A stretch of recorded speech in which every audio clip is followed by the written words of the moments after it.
Berkasus di Manchester United, Barcelona mau tampung Jadon Sancho. Raksasa La Liga Barcelona dikabarkan berniat menampung Jadon Sancho yang sedang berkasus alias sedang bermasalah di Manchester United. Sancho terus tak bisa menunjukkan performa terbaiknya sejak ia diangkut dari Borussia Dortmund. Dan pada musim tahun 2023 sampai tahun 2024 ini, ia malah terlibat pertengkaran dengan Erik ten Hag. Awalnya Ten Hag mengatakan dirinya tak memasukkan Sancho ke skuad yang berlaga lawan Arsenal karena sang winger tak menunjukkan performa yang bagus. Ternyata pemain asal Inggris itu tak terima. Ia malah melontarkan pernyataan balasan di media secara terbuka. Situasi di Manchester United pun jadi cukup kacau. Jadon Sancho akhirnya dijatuhi sanksi oleh Manchester United. Sancho kini harus berlatih terpisah dari rekan-rekannya untuk sementara waktu. Kemudian terungkap apa alasan Manchester United menjatuhkan sanksi untuk Sancho. Sang winger menolak untuk meminta maaf pada Erik ten Hag. Dari situ, ada kabar bahwa Sancho kemungkinan besar bakal cabut dari Manchester United. Ia diklaim bisa saja berpisah dengan United pada Januari tahun 2024 nanti. Kini ada jalan keluar terbuka untuk Jadon Sancho. Kabarnya Barcelona siap menampung Sancho dari Manchester United. Kabar ini dilansir oleh The Mirror. Media Inggris itu mengklaim bahwa Barca siap memakai jasanya pada Januari tahun 2024 nanti. Jadon Sancho kemudian disarankan untuk cabut saja dari Manchester United dan gabung tim seperti Lyon atau Inter Milan. Saran itu berasal dari mulut ex-striker Aston Villa, Gabriel Agbonlahor. Saya kira ia tidak akan mau bertahan di Premier League, segalanya berjalan sulit bagi dirinya di Inggris, cetusnya pada Football Insider. Manchester United masih melempem, 3 calon pengganti Erik ten Hag. Manchester United masih saja inkonsisten pada Premier League tahun 2023 sampai tahun 2024. Setidaknya hal tersebut bisa terlihat dalam 5 pekan pertama kompetisi kasta tertinggi Liga Inggris itu. Perjalanan Manchester United makin buruk setelah tim asuhan Erik ten Hag ini kalah 1-3 dari Arsenal di Emirates Stadium. Unggul lebih dulu lewat gol Marcus Rashford, The Red Devils akhirnya dibungkam oleh tim tuan rumah. Terkini, Manchester United yang 2 kali meraih kemenangan di Old Trafford pada musim ini, dibuat terkejut dengan agresivitas Brighton and Hove Albion. Manchester United takluk 1-3 dari Brighton di depan pendukungnya sendiri. 3 kekalahan dan 2 kemenangan yang sulit didapatkan ketika menghadapi tim yang seharusnya mudah, jelas menjadi bukti Manchester United masih bermasalah. Ini adalah musim kedua Erik ten Hag bersama Manchester United. Bukan tidak mungkin manajemen klub berpotensi memecatnya jika tak kunjung memperbaiki performa tim asuhannya. Jika hal itu yang akan terjadi, 3 sosok yang kira-kira layak menjadi kandidat pengganti Erik ten Hag di Manchester United yaitu Julian Nagelsmann, Antonio Conte, Joachim Löw. Satu-satunya tantangan Manchester United jika memilih Joachim Löw adalah sang pelatih sudah tidak aktif menangani tim profesional sejak 2021. Namun, dengan prestasinya bersama timnas Jerman, tidak ada salahnya Manchester United mencoba Joachim Löw. Keluarga Glazer makin terpojok, kini kendali Manchester United di tangan Sheikh Jassim. Taipan Qatar, Sheikh Jassim, masih memegang kendali soal nasib klub Liga Inggris. Manchester United yang bikin keluarga Glazer mulai terpojok. Sheikh Jassim bin Hamad Al Thani ternyata mampu memegang kendali Manchester United meskipun belum melakukan akuisis. Sebab, keluarga Glazer belakangan makin terpojok dan terpengaruh dari penjualan klub asal Merseyside, Everton. Dilansir dari Manchester Evening News, keluarga Glazer kabarnya akan melakukan beberapa penelitian soal potensi bisnis klub ke depan. Langkah ini akan dilakukan pada November tahun 2023 mendatang dan tentu saja akan kembali mengapungkan rumor penjualan klub. Sebab, 2 Taipan terdepan, Sir Jim Ratcliffe dan Sheikh Jassim, terus melakukan tawaran dan menunggu jawaban dari keluarga Glazer. Tentu saja, ini menjadi peluang bagi calon pemilik baru Manchester United. Keluarga Glazer sadar betapa sulitnya proses akuisisi setelah investor bisa kapan saja berlari ke klub lain, seperti kasus Everton. Sebelumnya, Sheikh Jassim sendiri sempat diberitakan akan menarik tawarannya dari Manchester United terkait situasi klub dan berlari ke Tottenham Hotspur. Hanya saja, langkah ini belum dilakukan oleh Sheikh Jassim, sehingga masih ada peluang soal pembelian Manchester United. Jassim pun kini memiliki bargaining yang kuat lantaran ia bisa saja beralih ke klub lain. Hanya saja, grup Taipan ini kemudian dengan cepat beralih klub dan kondisi ini kabarnya bisa terjadi pada Manchester United. Sebab, Sheikh Jassim dikabarkan akan beralih kepada Tottenham Hotspur dan berpotensi untuk menyelesaikan negosiasi dengan cepat. Akuisisi Tottenham Hotspur sendiri belakangan bisa terjadi, meskipun Sei Jassim dikabarkan masih menahan diri. Pasalnya, Sei Jassim dikabarkan merupakan fans Manchester United, sehingga tak ada peralihan bisnis yang akan terjadi. Kondisi ini kemudian membuat Manchester United sebaiknya mulai membuka diri untuk Sei Jassim, sehingga ada peralihan kepemilikan.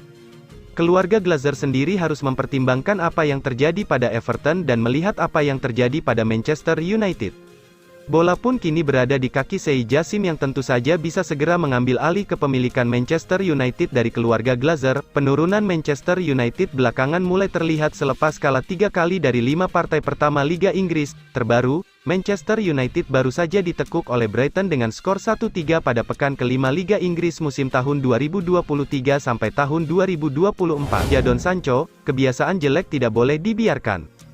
Manajer Manchester United, Erik ten Hag mengaku tidak menyesal memberikan hukuman kepada Jadon Sancho. Ia menyebut perilaku sang winger itu tidak benar sehingga ia tidak boleh membiarkannya. Seperti yang sudah diketahui, Sancho dan ten Hag lagi berseteru.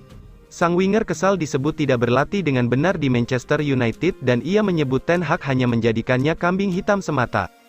Sancho sendiri pada akhirnya harus menerima hukuman akibat perilakunya tersebut.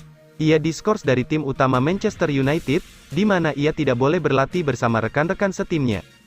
Ten Hag menilai hukuman itu memang harus ia berikan kepada Sancho. Sudah menjadi tugas saya untuk mengontrol standar di dalam tim ini, ujar Ten Hag kepada BBC Sports. Ten Hag menyebut bahwa Manchester United memiliki sejumlah kebiasaan buruk di antara para pemain mereka. Ia menilai hal itu tidak boleh dibiarkan sehingga ia harus memberikan sanksi berat kepada Sancho. Klub ini meminta saya untuk bertindak tegas, karena ada budaya yang tidak baik di dalam tim ini sebelum saya masuk ke dalamnya pada musim lalu, sambung Ten Hag. Ten Hag tahu banyak yang mempertanyakan hukuman yang ia berikan kepada Sancho, namun ia menilai langkah tegas memang harus diambil dalam situasi ini. Situasi ini terjadi bukan hanya karena salah satu orang semata, ada proses panjang sebelum sebuah sanksi tegas dikeluarkan, sambung Ten Hag.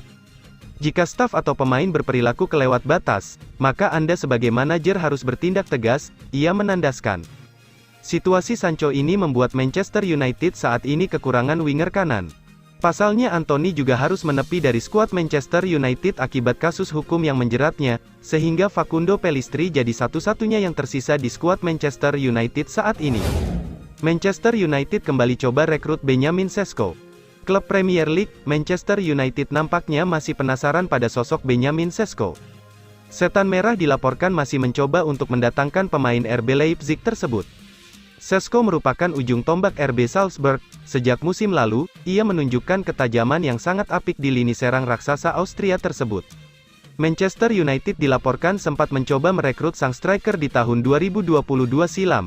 Namun karena satu dan dua hal, Sesko malah direkrut oleh RB Leipzig, yang kemudian ia dipinjamkan lagi ke Salzburg selama satu musim ke depan. Menurut laporan, Manchester United ternyata masih penasaran terhadap Sesko. Mereka dikabarkan kembali mengamati striker timnas Slovenia tersebut. Manchester United masih mengincar Sesko atas perintah Erik ten Hag. Sang manajer sangat menyukai gaya bermain sang striker. Ia menilai Sesko punya segala yang dibutuhkan untuk menjadi striker kelas dunia di masa depan. Selain itu Sesko juga masih muda sehingga ia merasa sang striker bisa menjadi tulang punggung lini serang Manchester United untuk beberapa tahun ke depan. Menurut laporan tersebut, Manchester United baru-baru ini kembali mencoba untuk mengamati aksi Sesko. Beberapa pekan terakhir, mereka mengirim pemandu bakat mereka ke Austria. Mereka mendapatkan tugas untuk mengamati Sesko. Proses pengamatan ini dilaporkan belum akan selesai. Mereka kemungkinan akan bertugas hingga akhir musim nanti. Sang striker dilaporkan bisa diangkut di kisaran harga 75 juta euro. Pendukung Manchester United harap bersabar jika ingin melihat debut Amrabat. Pendukung Manchester United diharapkan lebih bersabar untuk melihat aksi debut dari gelandang baru tim, Sofyan Amrabat. Sofyan Amrabat menjadi amunisi terakhir yang didatangkan Manchester United pada bursa transfer musim panas 2023.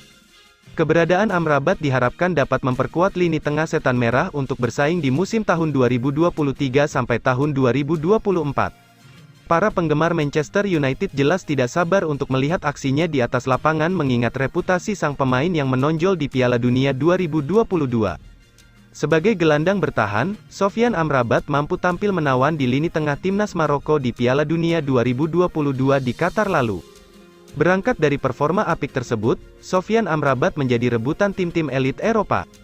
Hingga pada akhirnya Manchester United yang mampu memenangkan tanda tangan pemain berusia 27 tahun tersebut. Mengenakan nomor punggung 4, Amrabat sejatinya sudah digadang-gadang melakoni debut di Liga Inggris saat Manchester United bentrok melawan Arsenal. Namun, Sofyan Amrabat tidak diturunkan pada laga tersebut mengingat dirinya masih berkutat dengan cedera. Para fans Manchester United akhirnya harus menunda keinginan mereka untuk melihat aksi Sofyan Amrabat. Erik ten Hag menyatakan bahwa dirinya sangat berhati-hati dengan kondisi gelandang pinjaman Fiorentina tersebut. Untuk Sofyan Amrabat, sayangnya dia kembali dengan kondisi cedera, jadi dia tidak akan bisa bermain melawan Brighton, kata ten Hag, dikutip dari MU TV. Namun menurut saya, dia akan kembali dalam waktu yang singkat. Saya yakin kita semua akan mendapatkan kebahagiaan darinya, tutur ten Hag menambahkan. Amrabat sendiri tidak ambil bagian dalam jeda internasional bersama timnas Maroko pada September tahun 2023. Pemilik nomor punggung 4 di Manchester United tersebut terpaksa dicoret dari daftar pemain yang dibawa oleh pelatih Walid Regragui. Sofyan Amrabat melewatkan panggilan negara dari Singa Atlas untuk kualifikasi Piala Afrika 2023 dan FIFA Matchday.